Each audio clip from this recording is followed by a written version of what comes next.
Question start చేస్తూనే ఎవరిని ఉద్దేశించి కాదు, ఎవరి గురించి కాదు, ఎవరికి యాంటీ కాదు అని చెప్పి మాట్లాడుకొచ్చారు.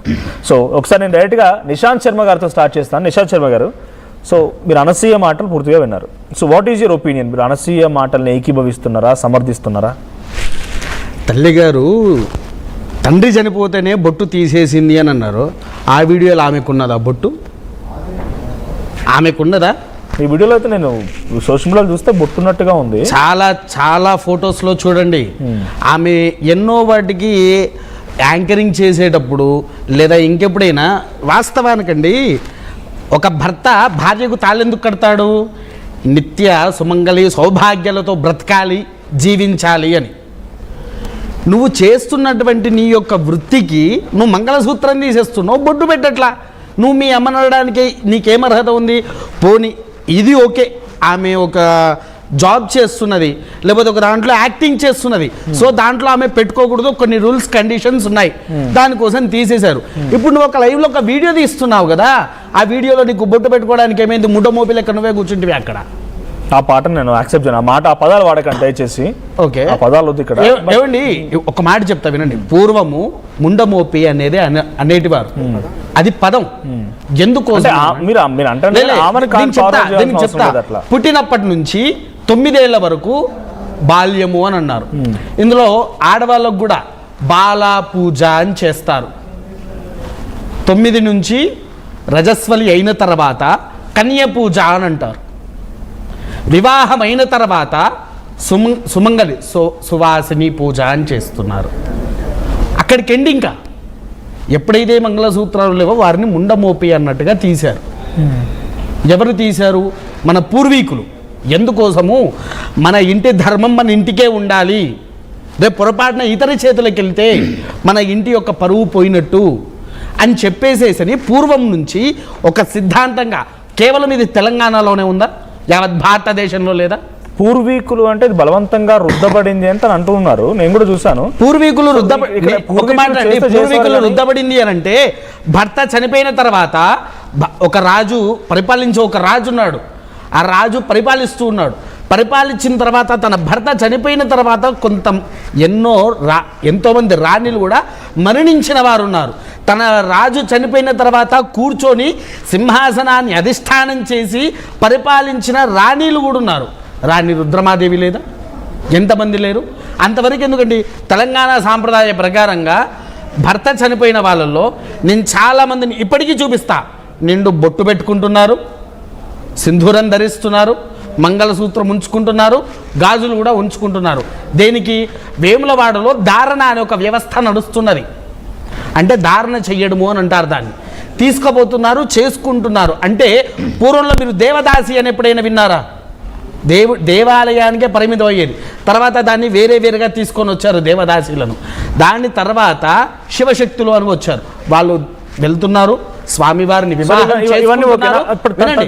క్వశ్చన్ ప్రకారంగా భర్త చనిపోయిన తర్వాత రంగురంగుల చీర కట్టుకోవడం, గాజులు వేసుకోవడం, నుదుటిన బొట్టు పెట్టుకోవడం, ఇవి తప్పు అని అంటున్నారా మీరు? ఖచ్చితంగా. పూర్వీకులు అన్నారు కదా, ఈ పూర్వీకులు వాళ్ళు రుద్దబడిందా? నిజంగానే మీరు అన్నారు వేద పండితులు కాబట్టి, ఆ వేదాల్లో ఎక్కడైనా అమ్మవారే ఉంది, ధూమావతి దేవి లేదా అండి? అమ్మవారే ఉంది, ధూమావతి దేవి. లజ్జా గౌరీ ఉంది, చూడండి. కృతవీర్య కాళి, వీళ్ళంతా ముండమోపిలే. ధూమావతి దేవి ఒకసారి మీరు కొట్టి చూడండి. ధూమావతిని స్వచ్ఛతరంగా రథం మీద తెల్ల చీర కట్టుకొని నుదుటి మీద బొట్టు లేకుండా అలానే ఉండే దేవత. భర్త చనిపోయే ఉన్నాడు ఆ దేవతకు. ఇప్పుడు వేదాల్లో ఉందని అంటారు మీరు? వేదాల్లో ఉన్నదండి. భర్త చనిపోయిన తర్వాత ఏవి ధరించకూడదని వేదాల్లో ఉంది. ధరించకూడదు. ఎందుకు అని అంటే అదొక విధి తత్వాలు. ఇప్పుడు ఒక మాట అడుగుతానండి, బ్రాహ్మడికి మా మగవాడికి తాళి ఉందా? లేదు. ఎందుకు లేదు? ఆడవారికి ఎందుకు పెట్టారు అంటే మీరిద్దరు భార్యాభర్తలు. వీళ్ళ వరకు పక్క పెట్టేసింది, మన ధర్మం గురించి పక్క పెట్టేసింది. ఈవెన్ క్రిస్టియన్స్ అయినా సరే, ముస్లిమ్స్ అయినా సరే, వాళ్ళకి తాళి లేదు. అవునా? వాళ్ళు ఏం పెట్టుకుంటున్నారు? మ్యారేజ్కి రింగు పెట్టుకోవడాలు చర్చిలలో పెట్టుకుంటున్నారు. మరి అవి లేకుండా ఏమన్నా పెళ్ళి అవుతుందా? నీకు పెళ్ళిలోనే పంచమాంగళ్యాలు వస్తున్నది. పెళ్ళిలోనే నీ భర్త వల్లనే సింధూరం వస్తుంది. దీనికి ఒక చిన్న కథ చెప్తానండి. పూర్వంలో సూర్య భగవానుడు హనుమంతునికి యుద్ధ విద్యలు నేర్పిస్తున్నాడు. యుద్ధ విద్యలు నేర్పిస్తూ ఉంటే హనుమంతుల వారిని అంటున్నారు, హనుమంతా నువ్వు వివాహం చేసుకోవాలి, వివాహం చేసుకుంటే నీవు కొన్ని యుద్ధానికి నేర్చుకోవడానికైనా కొన్ని జప శక్తులు సాధించాలన్నా నీకు వివాహం కావాలి అని అన్నారు. వివాహం అయితే కొన్నిటికి అధిష్టానము అని చెప్పారు. అందుకోసం సువర్చలాదేవిని వివాహం ఆడారు. ఇదొకటి. ఎందుకు? దేనికైనా సరే తోడు ఉండాలి. కొన్ని యుద్ధ విద్యలకైనా. తను అడుగుతున్న క్వశ్చన్ ఏంటంటే, తర్వాత దాని కింద కామెంట్స్ చూసినా రకరకాల ఒపీనియన్స్ వస్తున్నాయి కాబట్టి నేను దాని గురించి మీరు అంటున్నట్టుగా వినండి. మొన్న ఆమె గృహప్రవేశం చేసింది, స్వచ్ఛమైన వేద పండితుడిని పిలుచుకున్నది, గృహప్రవేశం చేసుకున్నది, పక్కన భర్తను కూడా కూర్చోబెట్టుకున్నది. భర్త లేకుండా ఈ మొక్కతి అలా చేసుకోగలుగుతారా?